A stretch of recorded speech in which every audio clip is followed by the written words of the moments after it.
तो देखिए, विशेष चर्चा कार्यक्रम है जहां पर मुख्यमंत्री मनोहर लाल अपनी बात जो है वो कहेंगे और स्कूल मैनेजमेंट कमेटी से जुड़े मुद्दे होंगे जिन पर मुख्यमंत्री मनोहर लाल ये बातचीत विशेष चर्चा जो है वो करने जा रहे हैं। और अब से कुछ ही देर में आप मुख्यमंत्री मनोहर लाल को सुनेंगे। क्या कुछ कहते हैं मुख्यमंत्री मनोहर लाल, ये हम आपको सुनाएंगे थोड़ी देर में। यानी कि अब आप सुनेंगे मुख्यमंत्री मनोहर लाल को स्कूल मैनेजमेंट कमेटी से बातचीत, ये मुख्यमंत्री की ऑडियो कॉन्फ्रेंसिंग के जरिए देखिए जुड़ गए हैं मुख्यमंत्री मनोहर लाल।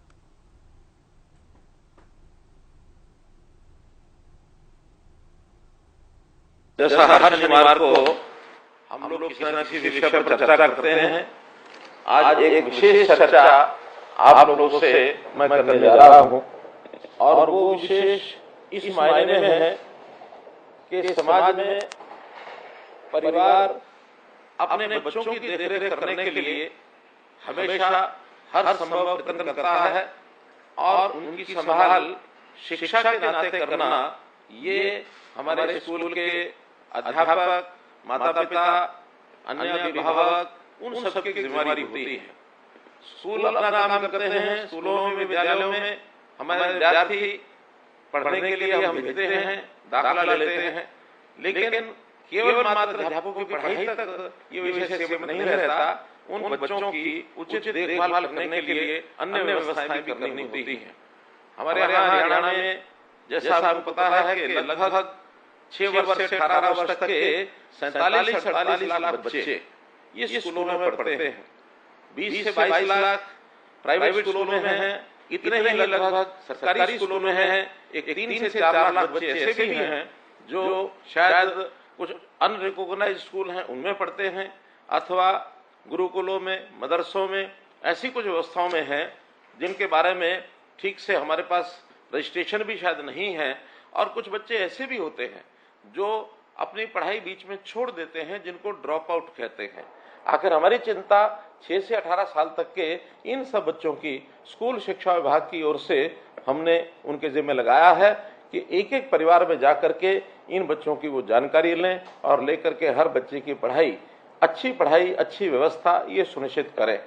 विद्यालयों की व्यवस्थाएं सरकार के तौर पर बहुत सी व्यवस्थाएं बनाई जाती हैं। उन व्यवस्थाओं में उस प्रांगण का वातावरण कैसे हो, स्कूल की बिल्डिंग कैसी हो, वहाँ उस बिल्डिंग के अंदर शौचालय बने हुए हैं कि नहीं है, पीने के पानी की व्यवस्था है कि नहीं है, खेल का मैदान वहाँ है कि नहीं है, ड्यूअल डेस्क हर स्कूल में है या नहीं है, हर प्रकार का सिविल स्ट्रक्चर भी उचित हो, स्कूल के जाने का मार्ग ठीक हो, उसकी चारदीवारी हो। इन सब व्यवस्थाओं पर सरकार भले ही ध्यान देती है, लेकिन बहुत बार ऐसा ध्यान में आता है कि स्कूलों की संख्या बड़ी होने के नाते से, जैसा हमको पता है कि हरियाणा में सरकारी स्कूल ही अगर संख्या गिनते हैं तो लगभग 14,000 से ऊपर सरकारी स्कूल हैं। इतनी बड़ी संख्या में उन स्कूलों की देखरेख करना शायद सरकार के किसी अधिकारी के कंट्रोल में आना संभव नहीं है। तो इनकी देखरेख करने के लिए जो योजना बनाई गई है वो है स्कूल मैनेजमेंट कमेटीज, SMCs। और आज मैं जहां तक समझता हूं, मैं जिन लोगों से बातचीत कर रहा हूं, आप सब लोग ऐसे स्कूल मैनेजमेंट कमेटी के मेंबर्स, उनको सबको बुलाया गया है ताकि हम अपनी बातचीत इनसे कर सकें और आपसे अलग से कुछ सुझाव भी मिलेंगे तो उस पर भी हम पालन करेंगे। तो इन स्कूल मैनेजमेंट कमेटी में चाहे वहाँ हमारे बच्चों के माता पिता हों, अथवा अध्यापकों का प्रतिनिधित्व करने वाले कुछ अध्यापक हों, या जनप्रतिनिधि, उस गांव का जनप्रतिनिधि भी उसके अंदर हम शामिल करते हैं। ऐसे 10 से लेकर के और 15-16 तक की संख्या इन जो स्कूल मैनेजमेंट कमिटीज हैं इसके अंदर रखी जाती है।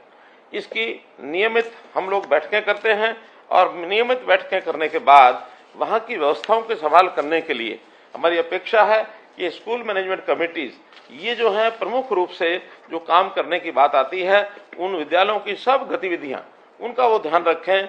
बच्चों की परीक्षा जब होती है उस समय की संबंधी की जानकारियां वो भी रखें, और अभिभावक जो वहाँ हमारी मैनेजमेंट कमेटी के अतिरिक्त अभिभावक हैं उनको उसकी जानकारी भी दें। सब बच्चों की जानकारियां उन अभिभावकों तक कैसे पहुंचे, इनकी व्यवस्था वो लोग करें। और इस नाते से हम लोग ये सुनिश्चित करें कि उन बच्चों की पढ़ाई समुचित चल रही है कि नहीं चल रही है, अध्यापक अपना काम ठीक से कर रहे हैं कि नहीं कर रहे हैं। नियमित तौर पर अध्यापक उपस्थित होते हैं अथवा नहीं होते हैं, होते हैं तो बच्चों की उपस्थिति ली जाती है कि नहीं ली जाती है, बच्चे भी सब उपस्थित विद्यालय में पूरा समय के लिए हों, सभी उनकी जो कक्षाएं हैं उसको वो अटेंड करें, कहीं बीच में बच्चे छोड़ करके कई बार घरों में चले जाते हैं वो भी ना जाएं। बच्चों का विकास के नाते से जैसे योग आदि की व्यवस्था है वो भी देखनी होती है। खेल में बच्चे कहीं अपना भाग लेते हैं कि नहीं लेते हैं, आखिर बच्चों के मानसिक विकास, बौद्धिक विकास के साथ साथ उनका शारीरिक विकास ये करना भी बहुत आवश्यक होता है। तो इस हिसाब से उन बच्चों को आगे बढ़ने के लिए जो गैर शैक्षणिक कार्य हैं उन कार्यों में भी बच्चों का विकास जो है वो जुड़ा होता है। बच्चों को पाठ्य पुस्तकें दी जाती हैं, डिपार्टमेंट की ओर से जो पाठ्य पुस्तकें निःशुल्क रूप में दी जाती हैं उनको मिली कि नहीं मिली हैं। ऐसे ही बच्चों को हमने जो 10वीं 11वीं 12वीं में मुफ्त में टैबलेट बांटे हैं वो टैबलेट उनको मिले कि नहीं मिले हैं। अधिगम ये जो शिक्षण सामग्री है वो उनको मिली है कि नहीं मिली है। बहुत बच्चों को प्रोत्साहन राशि ये दी जाती है, वो राशि उनको प्राप्त हुई है कि नहीं हुई है। बच्चों की वर्दी वो उनको मिली है कि नहीं मिली है। विद्यालय में पुस्तकालय की व्यवस्था ये है या नहीं है, क्योंकि पुस्तकालय की व्यवस्था होना भी इसलिए अनिवार्य है कि बच्चे अपने सामान्य पढ़ाई के साथ साथ पुस्तकालय में अतिरिक्त ज्ञान के लिए उन पुस्तकों का कई बार उपयोग करते हैं। तो इस प्रकार से ऐसे बहुत से काम हैं जो बच्चों को पढ़ाई के साथ साथ उनकी व्यवस्था देखना, उनको ध्यान रखना, ये हमारा काम है। एक श्रेणी उसमें विकलांग बच्चों की भी आती है, तो विकलांग बच्चे उनकी एक प्रकार से आने जाने की व्यवस्था, अगर कहीं चढ़ाई है उस स्कूल के कहीं फर्श पर तो उसको ऊपर चढ़ने के लिए वहाँ रैंप बने हैं कि नहीं बने हैं, उन बच्चों के बैठने की अलग से व्यवस्था है कि नहीं है। उनकी पढ़ाई भी कई बार विशेष चैलेंज जो बच्चे होते हैं उसकी पढ़ाई की व्यवस्था भी अलग प्रकार से करनी पड़ती है, वो उनको है कि नहीं है। बच्चों को मिड डे मील दिया जाता है, तो मिड डे मील भी बच्चों में इसका वितरण ठीक होता है कि नहीं होता है, भोजन उसकी क्वालिटी ठीक है या नहीं है, उसकी मात्रा ठीक है कि नहीं है, ठीक उचित मात्रा में जो उस भोजन की उष्णता है, उसका जो गर्म भोजन मिलने का उनको एक प्रबंध है वो होता कि नहीं होता है। कहीं भोजन की क्वालिटी ऐसी खराब न हो कि उनको उस भोजन के लाभ के बजाय उनको कोई हानि हो जाए। तो इस प्रकार से बहुत से ऐसे काम हैं जो हमारे एसएमसीज को ये ध्यान रखने होते हैं। बच्चों की पढ़ाई की गुणवत्ता कैसे बढ़े, हम निरंतर अध्यापकों का प्रशिक्षण ये भी करते हैं, और अध्यापकों के प्रशिक्षण के साथ साथ अब हमने विद्यालयों में एक दूसरे अलग श्रेणी के विद्यालय भी खोलना शुरू किया है। संस्कृति मॉडल स्कूल, संस्कृति model school senior secondary school के लेवल के भी हैं, और अब प्राइमरी सेक्शन भी हमने संस्कृति मॉडल स्कूल के खोले हैं। कुछ अभिभावक ऐसा चाहते हैं कि भले हमको थोड़ा पैसा खर्च करना पड़े लेकिन हमारे बच्चे सीबीएसई स्कूल में भी पढ़ने के लिए सरकारी व्यवस्था हो, हमने वो भी शुरू की है। इसका भी आप लोगों को निश्चित रूप से लाभ जो है वो मिला होगा। तो मैं इन सब बातों के साथ साथ इतना ही विषय आपके सामने करना चाहता हूं कि इन सब में आप लोगों का अपना योगदान कितना है। अभी जब हमने अनुमान लगवाया कि बच्चों के ड्यूअल डेस्क ये कितनी मात्रा में है, तो पता लगा कि बहुत कम स्कूल में ड्यूअल डेस्क हैं। अगर सरकारी जो प्रक्रिया है उसके माध्यम से ड्यूअल डेस्क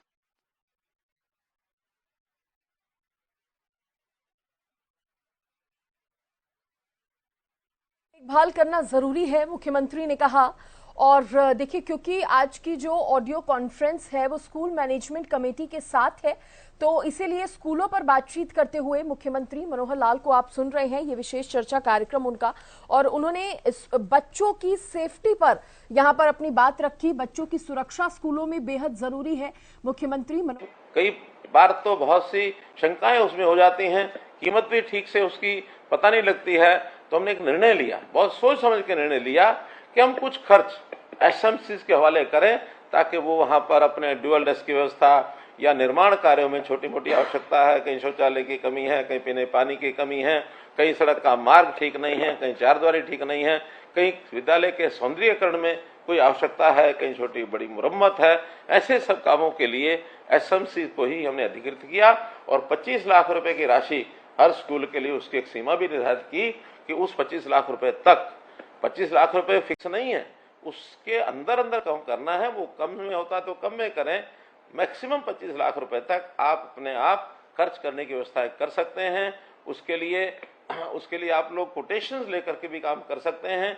निविदा या टेंडर करना बहुत आवश्यक नहीं है, क्योंकि टाइम कंज्यूमिंग जो भी चीज होती है, समय जिसमें ज्यादा लगे, उस काम को करने के बजाय आपके ऊपर पूरा भरोसा किया गया है कि आप उचित दाम पर और अच्छी क्वालिटी इसका काम करवाएंगे, क्योंकि आप एक जिम्मेवार एक नागरिक हैं। आपकी के ऊपर स्कूल की पूरी चिंता है।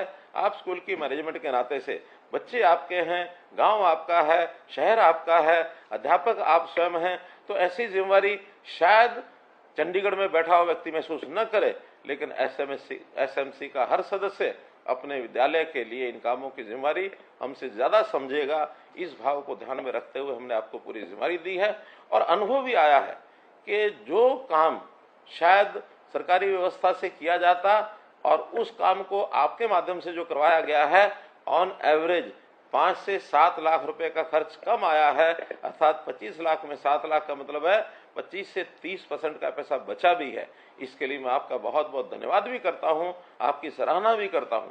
और मैं चाहूंगा कि जितने काम ये बचे हुए शेष विद्यालयों में अभी बचे हैं, उन सब की भी डिमांड आप अपने वहां ब्लॉक लेवल पर इकट्ठी करें, बाद में जिला लेवल पर इकट्ठी करें, और प्रदेश पर आने के बाद उनके सबके बजट मंजूर करवा करके आपको बजट भेज दिया जाएगा। और ये जो सारे काम हैं आप अपने सब जल्दी से कर सके, ऐसी मेरी अपेक्षा है। प्रधानमंत्री जी श्री नरेंद्र मोदी जी ने हमारे सामने एक विषय रखा है कि अब देश में नई राष्ट्रीय शिक्षा नीति ये लागू की जा रही है। तो ये नई राष्ट्रीय शिक्षा नीति लागू करने में शिक्षा में भी आमूलचूल परिवर्तन, सुधार ये करने की बात की गई है। देश भर में तो ये नई राष्ट्रीय शिक्षा नीति 2030 तक लागू होनी है, लेकिन हमारे यहाँ हरियाणा के अंदर हम लोगों ने तय किया है कि इस राष्ट्रीय शिक्षा नीति के कुछ पहलू जो बहुत प्रारंभिक पहलू हैं वो हम 2025 तक पूर्ण करेंगे, ताकि उसमें बच्चों का ज्ञान जो आज की आवश्यकता है उसके हिसाब से बढ़े। बच्चों की त्रिभाषी फार्मूला जो हम बच्चों को भाषा सिखाना चाहते हैं वो हम सिखा सकें, और बच्चों को शिक्षा के साथ साथ कौशल विकास के काम के नाते भी प्रवीण किया जाए, ताकि कुछ बच्चे स्कूल की पढ़ाई के बाद भी यदि अपना रोजगार करना चाहते हैं, अपने आप को कमाने के लायक खड़ा करना चाहते हैं, वो भी हो सके। तो ऐसे काम में भी आप सब लोगों का हमको योगदान चाहिए। आप जरूर इसके अंदर ये जो पॉलिसी है आज के युग की, जिसके अंदर रिफॉर्म, परफॉर्म और ट्रांसफॉर्म, ये जो 3 शब्दों के साथ एक दिया जाता है आप लोगों का सैद्धांतिक विषय, कि आप इसके अंदर लागू करके और 21वीं सदी की जो जरूरत है उसके हिसाब से आप उसको लागू कराएंगे, ऐसा मेरा मानना है।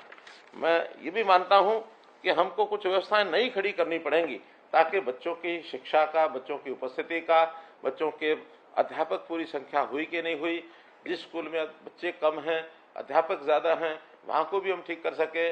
जहाँ अध्यापक बच्चे ज्यादा हैं, अध्यापक कम हैं, उसको भी हम ठीक कर सके। और हाँ, बहुत स्कूल ऐसे हैं जहाँ बच्चों की संख्या बहुत ही कम है, अर्थात 10 से लेकर 15 तक भी बच्चे नहीं हैं, वहां भी अध्यापक कम से कम 2 यदि लगाए जाते हैं तो बड़ी कठिन व्यवस्था पड़ती है।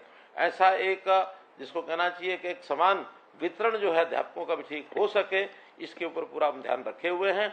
बहुत जल्दी एक MIS एक हम प्रोग्राम बनाएंगे, जिसके अंदर हर विद्यालय में कितने बच्चे हैं, कितनी उनकी उपस्थिति होगी और कितने वहां अध्यापक हैं, कितनी आवश्यकता है, ताकि जल्द से जल्द उनको अध्यापक भेजे जा सके। अगर स्थायी नियुक्ति हमारे अध्यापकों की नहीं होगी तो हम जो अस्थायी तौर के ऊपर उनकी भर्ती करके भी उनको भेजेंगे। ये काम भी हम बहुत जल्दी करने जा रहे हैं। सॉरी, बच्चे जो ड्रॉप आउट होते हैं, उस ड्रॉप आउट बच्चों की चिंता भी हमारे जो विद्यालय हैं वो जरूर करें। अगर ड्रॉप आउट के विद्यालयों की चिंता बच्चों की कर ली जाती है तो निश्चित रूप से कोई बच्चा हमारा वो बाहर न रहे, इस स्थिति तक हम आना चाहते हैं। कुल मिलाकर के हमारे बच्चों की शिक्षा अच्छी कैसे हो, ये जिम्मेदारी हम सबकी है, चाहे उसमें सरकार है, हमारा शिक्षा विभाग, चाहे अन्य विभाग हैं, या फिर गांव में पंचायत से लेकर के अभिभावक, अध्यापक, सभी ये जो स्कूल मैनेजमेंट कमेटी है, इन सब की चिंता, बच्चों की पढ़ाई की चिंता होनी चाहिए। एक बच्चा यदि बचपन उसका संवर जाता है तो निश्चित रूप से आगे वो एक अच्छा नागरिक बनेगा। आज हम जिस युग में जी रहे हैं, इस युग में माता पिता और अध्यापक सबकी चिंता बच्चों की पढ़ाई होनी चाहिए। मैं तो कम से कम अपने समय की बात बता सकता हूँ, आज से 50 साल पहले की। तब तो माता पिता को भी पता नहीं होता था कि बच्चे की पढ़ाई में क्या कमी है, क्या उनको ध्यान रखना है, कोई गाइडेंस उस समय मिलती नहीं थी। लेकिन आज बच्चों के माता पिता पढ़े लिखे होने के नाते से अध्यापक भी उसी प्रकार की जिम्मेदारी निभाते हैं। तो सब मिलकर के हम अपने बच्चों के प्रति जितनी जागरूकता रखेंगे और जितना उनको आगे बढ़ाएंगे, हमारा जो भविष्य है वो सुंदर बनेगा, हमारे बच्चे अच्छे होंगे, वो निश्चित रूप से हमारे नाम को भी आगे बढ़ाएंगे, आगे चल करके माता पिता के सहारा बनेंगे। तो इस सब बात को ध्यान में रखते हुए हम शिक्षा के ऊपर जितना भी ध्यान रख सकते हैं उतना ध्यान रखें और बच्चों की पढ़ाई के लिए आपके कोई भी सुझाव, कभी भी किसी प्रकार के कोई भी मांग डिमांड अगर आती है उसको हम पूरा करेंगे। हमने इस बार इन बच्चों के लिए जो स्कूलों की शिक्षा, जो स्कूलों के लिए प्रावधान आपको बताया है कि 25 लाख रुपया हर विद्यालय के लिए हम जो है रखने के लिए तैयार हैं। 14,000 विद्यालयों के लिए हम लगभग 3,500 करोड़ रुपए का खर्चा हम काफी इसमें किया है। जो बचा हुआ है उसको हम पूरा करेंगे। तो इस वर्ष विद्यालय हमारे अच्छे बने, हम विद्यालयों की व्यवस्था को सुधारें, बच्चों की पढ़ाई का तरीका सुधारने के लिए सरकार भी सब काम कर रही है, इसमें हम सफल हो, आगे बढ़ें, यही आपसे निवेदन करते हुए आपका बहुत बहुत धन्यवाद, बहुत बहुत आभार।